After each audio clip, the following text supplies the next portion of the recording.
बुद्ध आणि त्यांचा धम्म या ग्रंथाचे वाचन.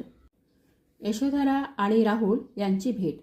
राजा शुद्धोधनांनी तथागतांना आपल्या राजमहालात आणले आणि सर्व मंडळींनी तथागताचे आदराने स्वागत केले. पण राहुलच्या माता यशोधरा मात्र समोर स्वागताकरिता आल्या नाहीत. राजा शुद्धोधनाने यशोधरांना बोलाविणे पाठवले, परंतु त्या म्हणाल्या, जर का खरोखरच माझा सन्मान राखायचा असेल तर सिद्धार्थ स्वतः माझ्या महालात येऊन भेटतील. सर्व पूर्वाश्रमीच्या नातेवाईकांची आणि मित्रांची भेट झाल्यावर तथागतांनी विचारले, यशोधरा कुठे आहे? आणि यशोधरांनी येण्याचे नाकारले आहे हे समजल्यावर तथागत उठले व यशोधराच्या महालाकडे निघाले. आपले शिष्य सारिपुत्त आणि मोगलान यांना आपल्याबरोबर यशोधराच्या महालात येण्यास सांगितले. तथागत सारिपुत्त आणि मोगलान यांना म्हणाले, तथागत मुक्त आहेत, परंतु यशोधरा अजून मुक्त झालेल्या नाहीत. अनेक वर्ष त्यांनी मला न पाहिल्यामुळे त्या अत्यंत दुःखी आहेत. त्यांचे दुःख कमी झाले नाही तर त्यांच्या मनात अधिकाधिक दुःख व यातना होतील. परम पावन तथागतास यशोधरांनी स्पर्श केल्यास त्यांना अडवू नका. यशोधरा आपल्या महालात विचारमग्न अवस्थेत बसल्या होत्या.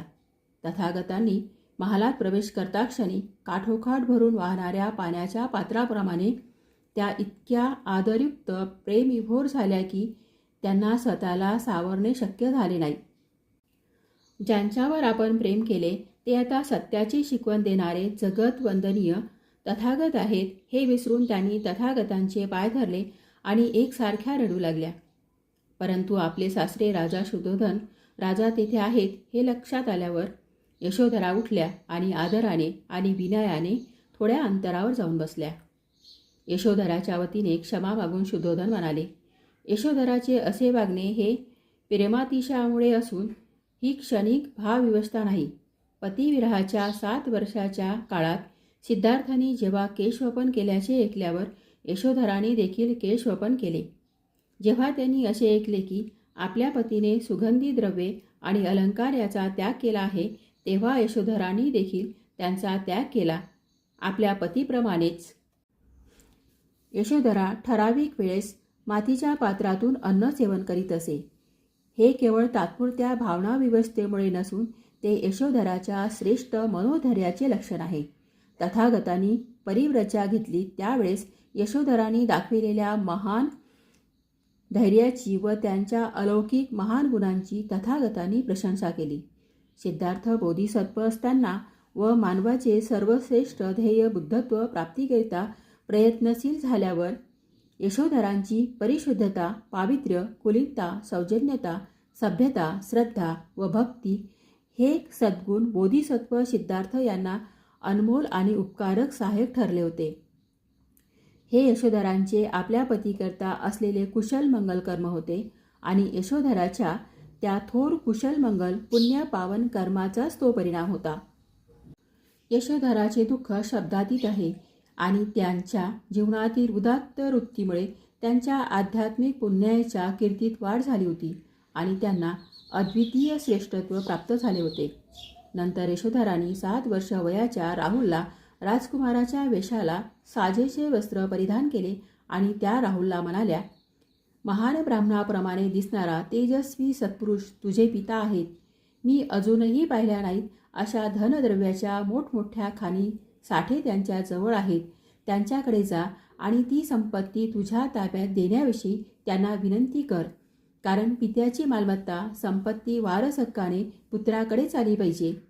राहुल म्हणाला, कोण माझा पिता? महाराज शुद्धोधनाशिवाय दुसरे पिता मला माहीत नाही. यशोधरांनी पुत्राला उचलून घेतले आणि तिथून जवळच भिक्खूसोबत अन्न सेवन करीत असलेल्या तथागताकडे खिडकीतून हात दर्शवून म्हणाल्या, ते पहा तुझे पिताजी. महाराज शुद्धोधन तुझे पिताजी नाहीत.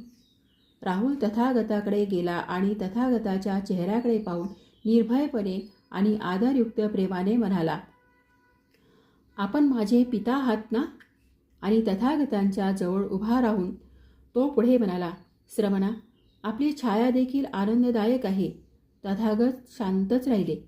भोजन सेवन केल्यानंतर तथागतांनी राहुलला आशीर्वाद दिला आणि तथागत राजवाड्यातून परत निघाले. परंतु राहुल तथागताच्या मागोमाग गेला आणि त्यांचेकडे आपला वारसा मागू लागला. कोणीही राहुलला अडविले नाही. स्वतः तथागतांनीही राहुलला प्रतिबंध केला नाही. सारिपुत्राकडे वळून तथागत म्हणाले, पूर्वाश्रमीच्या सिद्धार्थाकडून आपल्या पित्याकडून राहुल आपला वारसा हक्क मागत आहे.